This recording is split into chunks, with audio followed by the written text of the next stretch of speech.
Senility by Arkady Averchenko. The yellow leaves are falling, falling onto the gray, slippery paths. They fall reluctantly. A leaf breaks away and, swaying softly, uncertainly, catching on every branch, on every twig, it falls, a leaf that has lost all its sap, curled up like a stooped old man. Ahem. A thin voice draws a joyless song. The wind, tangled among the black, bare branches, has also aged since spring, when it was so full of hopes and the lush sensation of its own existence. To the back of beyond with those hopes and that lush sensation now. Where is that dressed-up birch tree he loved to kiss on a warm, pensive evening, when the lake is smooth as an expensive mirror, and from where the sunset is a peaceful, tender bell-ringing carries? All that remains of the birch is a dirty skeleton, and instead of a harmonious rustle, it emits such a sad creak that one might well hang oneself on it from anguish and horror. And a few more leaves fell, and more. Ahem. My gaze turns to you, poor old human beings, and anguish presses on my heart, for I, too, will be an old man. I don't want to be like dry leaves. My tender, silken hair will fall out. My hair, like gnarled branches, my flexible, strong arms will become my arms. Like ugly roots, my slender legs will sink into the earth, every muscle of which tensed and trembled when they carried me to my beloved, my strong legs. Dark bark, all wrinkles and scratches, will cover the body bent toward the earth, my body, which was greedily kissed by insatiable women's lips. Fall leaves, bend trunk, to the earth. Get into the earth, you old fool. No need for you to mumble about some beloved and loving women. Who could kiss you, a gnarled log? But they did kiss. They kissed. Oh, come now, by God, they did. And how? Poor old men. I'm not an old man, but I will be one. I have a rich imagination, a luxurious imagination. If I want to write now, I'll close my eyes and picture it, clear as day, a fragment, a scrap of my senile life. Listen, reader. Ahem. With silken hair, a tender cheek rubs against my calloused, sinewy hand.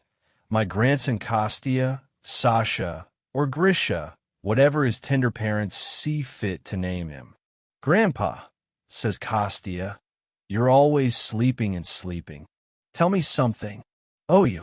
And Mama says you used to be a writer. My extinguished eyes glow faintly. But by God, I remember I once published a little book called Merry Oysters. Must have been 50 years ago now. Some critic up and writes, this young man, he says, shows promise. Did he deliver? Asks the grandson, examining the wrinkled young man with curiosity. Deliver what? The promise. Did it come true? How the devil should I know if it did or not? Was there ever time to figure that out? You should take a book from the shelf yourself and read your grandpa's scribblings. Ahem. Ah, forget it. The grandson wrinkles his nose with the naive cruelty of a child's clear soul. That's the last thing I need. Reading it, I wouldn't understand a thing. And I don't even have any authorial pride left.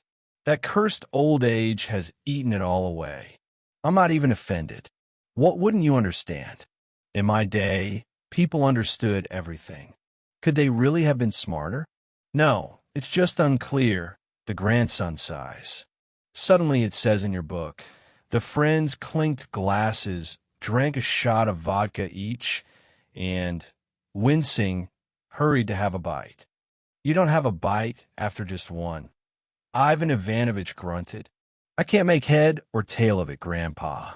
Well, I never. What's unclear about that? Well, what's this vodka? There's no such word. A whiff of youth came to me from that word. Vodka, Vodka. There was such a word. What did it mean? It was a drink. A liquid, understand? Alcoholic. What for? To drink. Was it sweet or something? Oh, listen to you. It was bitter, my boy. So bitter it'd knock your spirit out. Bitter, but people drank it. So it was useful then? Like medicine? Well, about usefulness, that's, debatable. A man could become a pauper from it, get delirium tremens, freeze to death under fences. Then why do they drink it? Did it make people cheerful? I pensively chewed my decrepit lips. That depended on one's character. Some would get so cheerful they'd pull a knife from their pocket and start slitting everyone's bellies. So why drink it? It was pleasant. But here in your book it says, they drank and winced. Why did they wince? You think it tasted good? You'd have done worse than wince if you drank it. And why did they hurry to have a bite? To kill the taste of the vodka. Was it nasty? You could say that. Grunting was also pleasant for the same reason. A man would drink and grunt. Like, ugh, damn you, you wretched stuff. I think you're fibbing, Grandpa. If it tasted so nasty, why does it say further on, you don't have a bite after just one? That was so you could drink another one right away. But it's nasty? Nasty. Then why have another? It was pleasant. When was it pleasant? The next day. The next day, you say. I perked up. The next day, my boy, a man couldn't drag his feet. He'd lie there groaning. His head ached, his stomach churned, and he felt sick to death looking at God's world. Maybe it felt good after a month? If a man drank little, then a month later there was nothing special. And if a lot, Grandpa, huh? Don't fall asleep. If a lot? Well, if a lot, my boy, then there were consequences after a month. A man sits and talks with you like a human being. Well, and then suddenly, wham, he starts catching devils right away. What a laugh. Hee hee. Ahem, ahem. C.A. catching? Are there devils, then? There weren't any, not a one. But it seemed to the man that there were. Was that fun or something? Fun, my foot. The man would yell bloody murder. Often they'd even die. Then why drink? The grandson asked in amazement. Why drink? Just because. It was what one did. Maybe after drinking they did good deeds? That depends on which side you look at it from. If he smeared a waiter's face with mustard or dragged his wife around the apartment by her hair, that was a good deed for a soap factory owner or a barber. I don't understand you at all. The grandson twisted a ring of his golden hair around his finger and asked, having obviously decided to approach from a different angle. And what does clinked glasses mean? It was done like this. So, one man takes a glass in his hand, and another man takes a glass in his hand. They clink glass against glass, and then drink. If there were 6 or 7 men at the table, they'd all clink with each other too. What for? To drink. And if you didn't clink, then you couldn't drink? No, you could drink without it, sure. Then why clink? Well, how could you drink without clinking? I bowed my head, and a faint pink gleam of memory illuminated my face. Or sometimes they'd clink and say, to your health, or may all your wishes come true, or God grant, as they say. As they say what? The grandson asked with interest. Nothing in particular. It's just what they said. Or else they'd say, I drink this glass to Vera Semyonovna. To Vera Semyonovna. So she didn't drink herself? Not at all. Sometimes she drank like a horse. Then why to her? Grandpa, don't fall asleep. He's asleep. But I wasn't asleep at all. I had simply been carried off into a long, dimly lit corridor of memories.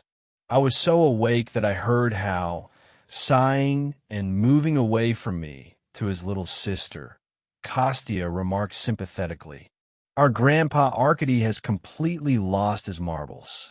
Lost whose? His kind-hearted sister grew concerned. His own. Just think, he says they drank something that gave you a headache, and before that they banged glasses against glasses, and then they'd sit down and start catching devils. After that, they'd lie down under a fence and die. To your health, as they say. Brother and sister joined hands and, swinging them, looked at me long and sympathetically. The grandson remarked, sighing again, "He's old, as they say. His little sister like that. He's sleeping, as they say." Clink a rolling pin against his nose, as they say.